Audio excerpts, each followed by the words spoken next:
Welcome to the Calm Analytics channel. I'm Boris Tizengauzen. Today is November 26th and there will be a lot of interesting news. In this episode, how Ukraine struck a blow against the most important strategic plant of the Russian Federation and in fact against the entire missile program. The scandalous tapes of Ushakov, Dmitriev and Whitcoff. Who wants to disrupt the negotiations and is wiretapping US officials. How French philanthropists turned out to be spies. A Kremlin spy front, a high-profile case in France, and what discovery I made while browsing the website of these French philanthropists. It turns out that propagandist Solovyov in Russia was allegedly targeted for assassination with poisoned pizza, and Russia is entering a new round of turmoil. The so-called heroes of the special military operation who have returned may become a new serious threat to Moscow itself. This and more will be covered in today's episode. There's a lot of interesting stuff ahead. If this is your first time on this channel, welcome. Subscribe so you don't miss future episodes. But before we get to the main topic about wiretapping and scandals, and there's a lot of interesting stuff there, let's briefly talk about direct action sanctions, as we call them here, and about how Ukraine very precisely struck a strategically important facility in Russia last night. Drones reached the All-Russian Scientific Research Institute in Cheboksary. Let's take a look at how it happened.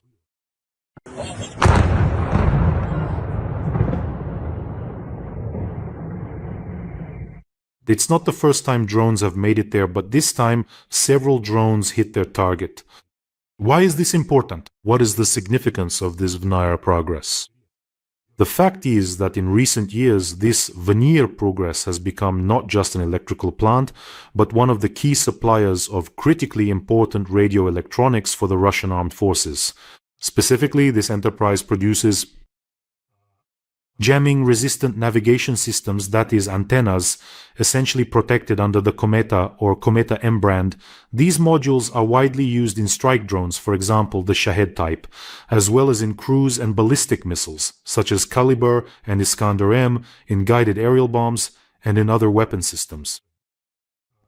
Comet provides stable satellite navigation with this antenna, which is produced at this plant even under intense electronic jamming.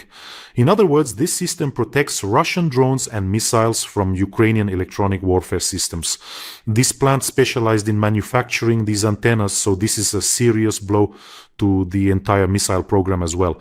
Without Comet, these strike drones and missiles lose most of their navigation capabilities and their resistance to Ukrainian electronic warfare. In other words, the heart of navigation is being undermined, which affects the effectiveness of many types of Russian weaponry. So this is where our drones struck today. And now let's move on to the main topic. So apparently someone really doesn't want the negotiations on Ukraine to continue. Recordings of closed meetings are being leaked online. Recordings of negotiations between Trump's special representative Whitcoff and Putin's aide Ushakov, as well as a separate conversation between Putin's representative Dmitriev and his aide Ushakov, have been leaked. In other words, these were working discussions about possible parameters for future agreements on Ukraine. So who leaked them? Well, here most experts agree that the style and content of the recordings suggest that the leak most likely came from the Russian security services, since Ushakov was present at both conversations and most likely they were listening in on Ushakov. And well, 99% chance it was the FSB in Russia who did it. And not just the FSB, but specifically the part of the FSB that's connected to that very same hawkish war party. At the end, I'll share my own theory about who leaked it. I'm curious to see if it matches yours. So here are the most interesting parts from these recordings. And there will be a conclusion at the end. That is, many people are convinced that it was deliberately leaked to disrupt the negotiations. Because essentially, the main blow from these leaked recordings falls on Steve Whitcoff. But you know what's interesting? Here's another interesting point. One of my acquaintances pointed this out. So they say Ushakov was being listened to, Ushakov was under surveillance, and that's probably where the conversation came from. But when Mr. Whitcoff came to Moscow, when he came to the Kremlin to meet with Putin, it turns out he had to hand over his phone to the Federal Protective Service. And the security did not allow him to take his phone to the meeting with Putin. And that phone, for 4 hours, since the talks lasted 4 hours, remained with the Russians. What do you think? The FSO, the FSB, or someone else having Whitcoff's phone, Trump's special representative, for 4 hours? There are conversations with Trump on there, contacts, basically anything, even personal information. Could they have extracted information from it in 4 hours? Believe me, I wouldn't be surprised if Whitcoff even brought his actual personal phone to these negotiations. I mean, instead of bringing some decoy with 3 numbers on it, maybe even using it to feed the FSO guys something, since they're going to extract data from it anyway. I highly doubt that some elaborate scheme was played out there. Like an honest man, like someone who was delighted to see Putin. Remember how, as soon as he saw Putin, he immediately handed over his phone. So, I think they did actually manage to get their hands into Whitcoff's phone, likely at some point. This suspicion is further confirmed by the fact that Whitcoff himself refused to give his phone to the US Security Service so they could check if there was anything left after such guests. So it turns out that even this happened. Well, look, let's start with these recordings. I'll go over them. You've probably heard this news. But what's most interesting to me are those subtle, not so obvious moments. Let's start with the conversation between Ushakov and Dmitriev. So, briefly, the conversation wasn't very long, and to sum it up, you could title it, "We'll Do It Carefully." Bloomberg publishes the transcript, and it turns out Ushakov insisted that in their proposals to the White House, the Russians should demand the maximum. Well, that's a normal negotiating position. Ask for everything. They'll give as much as they can. In the conversation with Ushakov, Dmitriev voices the idea of informally offering the Americans a plan. Let's give them a draft and let them, I quote, treat it as their own document. So in fact, this confirms the assumptions of Western media that the basis of this 28-point peace agreement consisted solely of demands formulated by Russia. At the same time, Ushakov expressed concerns that the US might twist things. In other words, they'll take our proposal, change it, and present it as both ours and theirs. That's what Ushakov is worried about. Dmitriev tries to reassure him. No, look, I think we'll just make this document as our own position, so to speak. I'll just pass it on informally. All of this will be informal. Let them make it as their own. But I think the Americans won't take our version exactly, but at least something as close as possible to it. For some reason, Dmitriev is sure that it will be as close as possible. By the way, we saw with you that yes, they really did take something as close as possible. And we also understand from this conversation that Putin's aide, Ushakov, has a very good direct contact with Whitcoff after the meeting with Putin. That is, Ushakov was there too, judging by what the media reported. Well, that's where they met.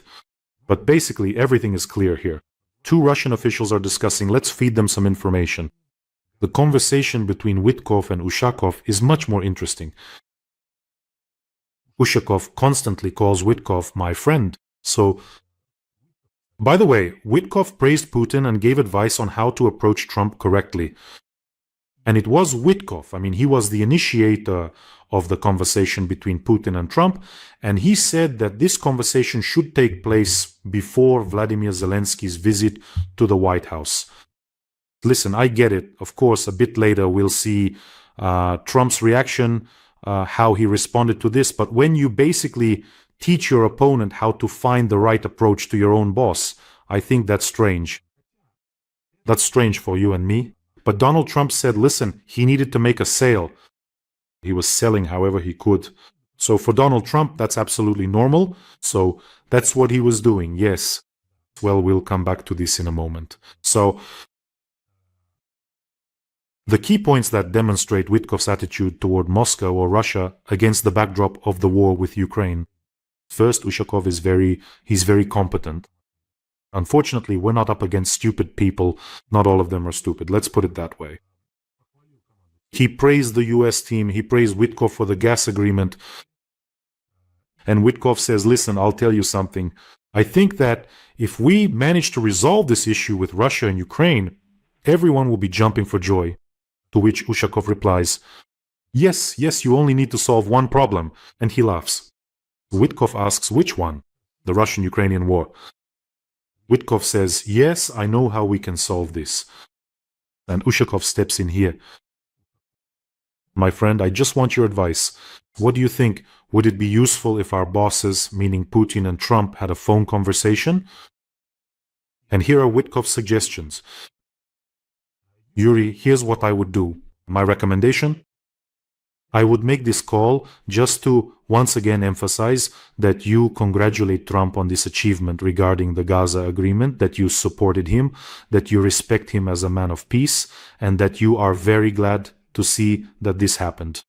That's what I would say. I think considering all this, the call would really be important. Because let me tell you what I told President Trump, says Steve Whitcoff.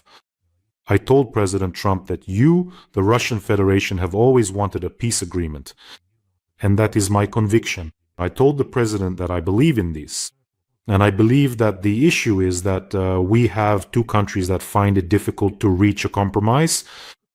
You see how it goes. Then Whitcoff says, let your boss call my boss before Zelensky comes here. Well, I mean, it's pretty obvious whose side Mr. Whitcoff is on. I just want you to tell President Putin, this is a quote from this transcript, Steve Whitcoff, I just want you to, if possible, perhaps just tell President Putin, because you know I have the deepest respect for President Putin. Yes, and then Whitcoff goes on to say, and one more thing, on Friday, Zelensky will be here. Ushakov says, I know. Whitcoff says, I'll go to this meeting because they want me to be there. It's worth having a conversation with your boss before this meeting. Exactly, says Whitcoff. Well, in other words, it's clear to everyone that Mr. Whitcoff is, in this case, giving very detailed instructions to the Russian side. I don't even know. Deep respect for Putin. Wine for him or something else, I don't know, but that's how it is. But the most interesting thing is that the leak of these conversations was also aimed at taking down Whitcoff. So, regarding the publication of these recordings, since, well, most likely it was the Russian special services who were listening, who else could have been recording from Ushakov's phone? So this so-called party of war, why were they listening in and why are they leaking these conversations? They don't want the war to stop. In other words, they sensed that things were suddenly moving very quickly. Yes, we don't fully accept the plan, it was revised, but already something is happening in Abu Dhabi, something's going on there. And suddenly everything is moving really, really fast. We might be able to sign everything soon, and we've already agreed on some points. So the party of war in Russia doesn't want this war to end. Moreover, under no circumstances, neither entirely on Russian terms, nor entirely on Ukrainian terms, nor anywhere in between, they don't want it to end, because right now, under the cover of war, there's a massive redistribution of resources happening in Russia. Assets are being taken away from those who are farther from Putin, while those closer to him are seizing these assets for themselves. Western companies are leaving, and their assets are being taken over. So what's happening there is huge amounts of money are going to the military-industrial complex, and their own people are getting the contracts. It's simply a paradise for those who are close to the Botoxed body, and who are profiting from this war. Moreover, the redistribution of assets might not be visually noticeable, but judging by the number of managers and top managers in the gas and oil industry who have fallen out of windows, it's clear what's happening. They're being removed by the dozens, replaced by others, and so on. So, who is this party of war? First and foremost, there are two figures, Patrushev and Bortnikov. This is the main decision-making center for the war. FSB, plus part of the Security Council, and also, yes, Chemazov, that's Rostec, the main beneficiaries of the war budget, the so-called military-industrial complex clan. There are many of them, the Kovalchuks, Timchenko, Kadyrov, Malofeev. This is the so-called power capitalism, those who are close to the inner circle, those who have latched onto the budgets. Plus, there are groups that not only profit but also survive thanks to the war. This includes the general staff and partly people loyal to Shoigu and partly those already aligned with Belousov. Such an inert army machine. The military for whom peace simply isn't profitable. This leak shouldn't stop the negotiations, judging by Trump's reaction. But it might slow down these negotiations. And it's also a blow to Dmitry. To Dmitry, who had started to quickly gain political weight, that is, for Putin, he became essentially an irreplaceable person. That's why they decided, so he wouldn't disturb the old swamp, all that Patrushev, Bortnikov, Klika, that cesspool, a little bit, he needs to be put in his place. For them, for the party of war, the end of the war just means a review of failures, accountability, dismissals, and criminal cases. You've seen what happens to Shoigu's people, right? They're being taken down one after another. The same thing will happen to everyone else, to the others. As long as the war is going on, everything can be written off as a special period. Maybe you have your own theory about who leaked these conversations, who was listening, and what the purpose was. Be sure to write in the comments, we'll discuss it. About the fundraiser. In every episode we have a fundraiser, and today this fundraiser is for the 26th Separate Artillery Brigade. Let me remind you, the story behind this fundraiser for our military is very interesting. This fundraiser was brought to us by a young woman named Daria, a service member of the 26th Separate Artillery Brigade. And here is her story. She is 23 years old now. She worked in television. She traveled to Donetsk region, filming stories about safety in the cities. She and her film crew even came under shelling during their shoots. Basically, she did interviews with the military. Well, at some point, she felt she wasn't being useful enough in civilian life and wanted to help more. She completed training with the 3rd Separate Assault Brigade and went on to serve in the 26th Separate Artillery Brigade. This happened on May 9th of this year. She is serving there now, and the soldiers, together with Dasha, recorded a message for us. Please take a look. Вітаємо! Ми бійці 26-ї окремої артилерійської бригади імені генерал-хорунжого Романа Дашкевича. Напередодні підрозділи дивізіону артилерійської розвідки нашої бригади втратили звукометричні комплекси «Барак-2». Для нас це не просто техніка. «Барак-2» виявляє роботу великокаліберного кулемета на відстані до 12 кілометрів, а мінометів і артилерії до 30. Це дає можливість точно відстежити вогневі позиції противника, швидко реагувати і, найголовніше, рятувати життя наших побратимів. Без цих звукометричних комплексів наша розвідка втрачає критичну перевагу над ворогом. Ми просимо вашої допомоги, щоб якнайшвидше придбати нові «Барак-2» і повернути нашим воїнам інструмент, який рятує життя і підвищує ефективність оборони. Кожен донат – це вклад у безпеку на передовій і в життя ваших чоловіків, синів, дружин, які стоять на захисті нашої країни. Дякуємо за вашу підтримку і небайдужість. Разом ми сильніші. Слава Україні! Героям слава! Let's help the warriors, our brave Dasha, the warrior Dasha. Every time I tell these stories, each fundraiser has its own story.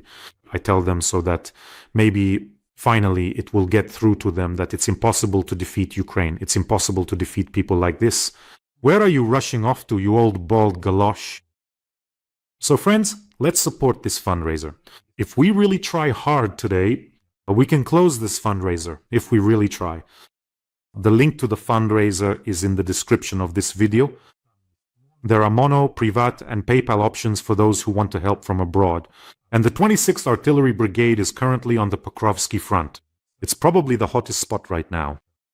If you don't see the link here, there's a QR code you can use to access the fundraiser as well. And every time, I want to say a huge thank you to you.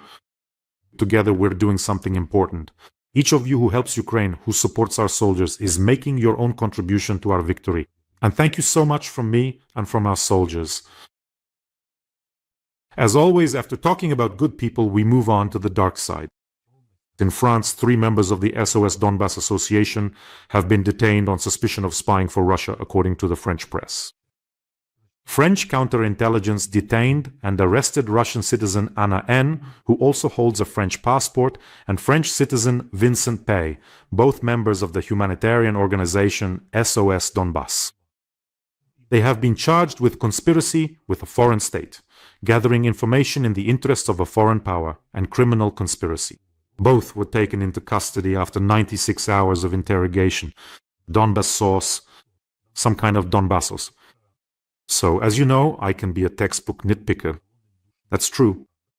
But this time my skills weren't needed at all, these tedious, meticulous studies. It's enough to just go to this organization's website.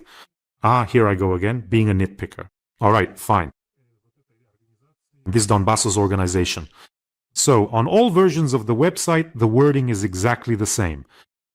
A humanitarian association to support, attention, the victims of the civil war in Donbass, which began in 2014. So, it's not that Russia annexed Crimea and occupied Donbass in 2014. It's a civil war. As soon as you hear about a civil war, that's the Donbassos people right away. The founder of this organization returned from Donbass and decided to help the residents who, attention, have been shelled by the Ukrainian army with NATO weapons since 2014. Wow, turns out we already had NATO weapons back then. But this is all about the 8 years of bombing Donbass. It's all clear here. The goal is to bring the truth about the tragedy which is being hidden from them to Europeans. To build a bridge of peace between Europe and Russia, and to achieve a halt to arms supplies to Ukraine. There, we've finally gotten to the point. So right from the start, from the very description, it's the classic Kremlin narrative. Civil war, Ukraine is bombing civilians, NATO is to blame, what we need is not weapons but peace with Russia. This cesspool was registered in 2022.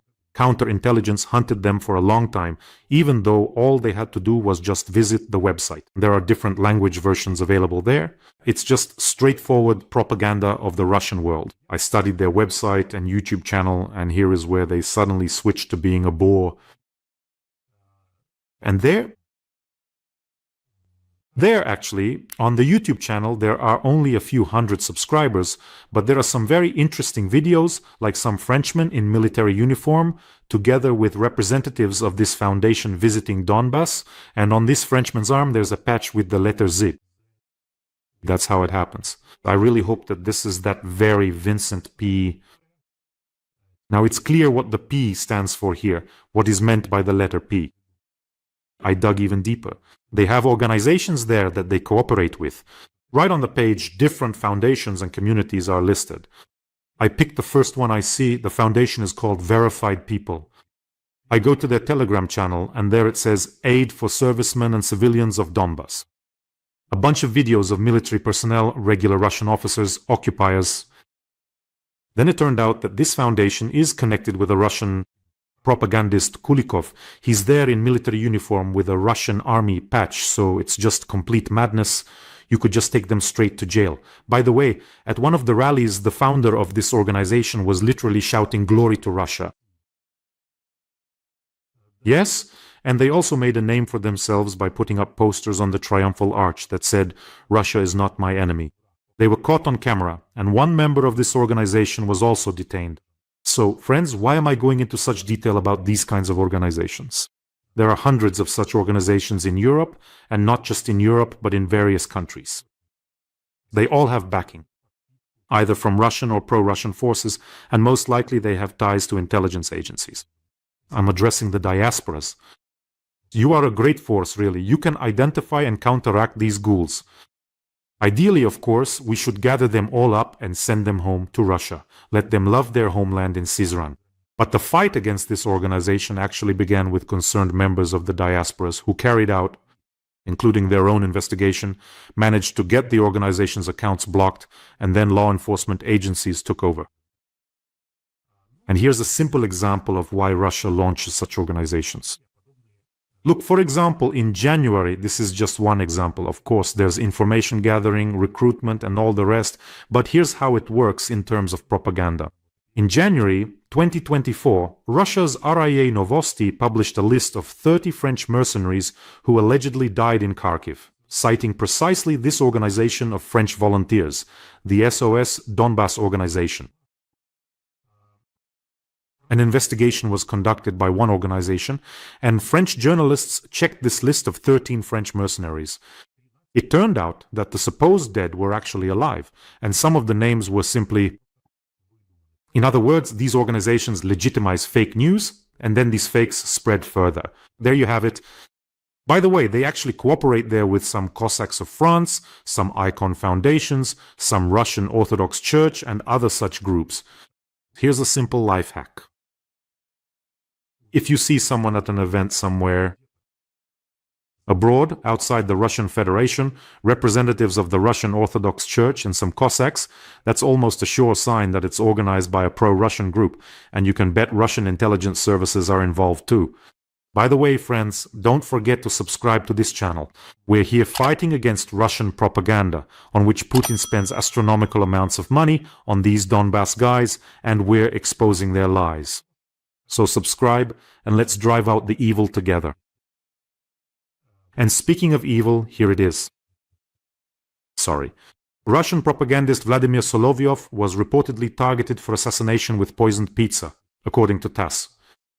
This became known yesterday from court hearing materials. The case of the attempt on Solovyov's life is not new. It's an old case. But a couple of years ago, 7 people were arrested in connection with this case. But the details have only now come to light in court. So there are 7 people in the dock accused of creating some kind of neo-Nazi organization, allegedly overseen, according to the Russian side, by the SPU, as always. The defendants themselves claim that all the conversations and some of the materials have been doctored. According to the Russian security services, this was the plan. These organizers supposedly wanted to track how Solovyov orders pizza through Yandex, catch the courier, and then swap in their own courier with poisoned pizza, get rid of the original one somehow. I don't know how. In the end, it turned out that this was just one of their versions. They don't even know where Solovyov lives. I really doubt that you could just walk in off the street into Solovyov's gated community like that. He has security like a prime minister, and they deliver the pizza to him. But anyway, that's not the point. They arrested everyone just to have a high-profile case, like they tried to poison Solovyov. Honestly, I think it would be hard to poison that scum. It would take some real effort. But I think I've come up with a guaranteed way to get rid of all those disgusting propagandists in the Russian Federation at once. Not just the propagandists, but all those actors who represent Putin too. You don't need to smear poison on pizza, you need to smear it on Putin's Botoxed ass. So everyone who kisses it automatically, you will follow Kiasayan to Kobzon's concert. And then, of course, they'll send the bold slug himself after them. Now that would make the world breathe freely, my friends. Let's send this signal into space. Who knows, maybe it'll work. And as for you, friends, take care of yourselves, take care of your loved ones, and subscribe to this channel. Let's support Dasha and the 26th Artillery Brigade. The link to donate is in the description of this video. If we push, we can close the fundraiser today. Wishing us all a peaceful day and glory to Ukraine. Every voice matters. Join our community, support independent journalism and help us bring you the truth from Ukraine. Become a member of Ukraine Today. Join us now.